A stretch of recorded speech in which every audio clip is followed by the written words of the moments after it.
Donc nous voilà en circulaire. Je vais vous montrer comment faire les rangs en vert. Les rangs en droit, c'est toujours la même chose que sur les allers-retours. Donc les rangs en vert, vous avez cette... je rappelle qu'on travaille que l'endroit du travail sur le circulaire. Donc il faut bien visualiser qu'en aller-retour, vous avez toujours le même rang, ce qui fait qu'en circulaire, ça va être différent.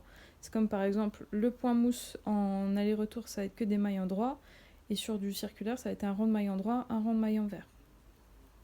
Vous retournez pas à votre ouvrage en fait. Donc là, on voit qu'on a une colonne. Donc sur les rangs en vert, vous voyez que en fait votre maille avec les deux boucles, c'est l'envers. Et celle qui est simple, ça va être la maille en droit, la colonne en fait. Donc tout s'inverse. Vous allez devoir glisser, comme si vous alliez la tricoter en envers aussi, la maille en droit. Vous faites le tour comme ça. Et vous tricotez les deux boucles en envers ensemble. Je refais. Pas de panique, toujours les ralentis plus tard. Donc, du coup, ton fil est devant. Vu que tu as tricoté en envers la maille avant. Tu as ton fil qui est devant. Tu glisses comme si tu allais la tricoter en envers. La maille en droit. Tu fais le tour de ton aiguille. En fait, tu refais ton jeté, mais tu ramènes ton fil devant. Tu tricotes la maille en envers, donc les deux boucles en envers ensemble.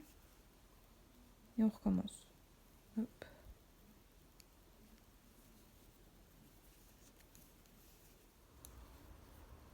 Et donc, tu peux observer qu'en fait, notre motif, il n'a pas changé.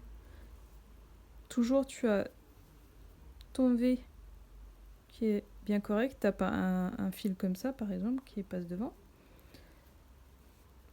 Ta maille en vert, enfin, ton creux là. Tu as tes colonnes qui sont bien formées et ton creux qui est bien fait. Donc, voilà. Et ensuite, tu vas reprendre un rang en droit. Et tu peux voir qu'en fait, tes mailles, elles sont bien placées. Une envers, une en droit, et tu recommences comme un rang en droit normal. Alors, je rappelle que sur le patron, elle le signale bien.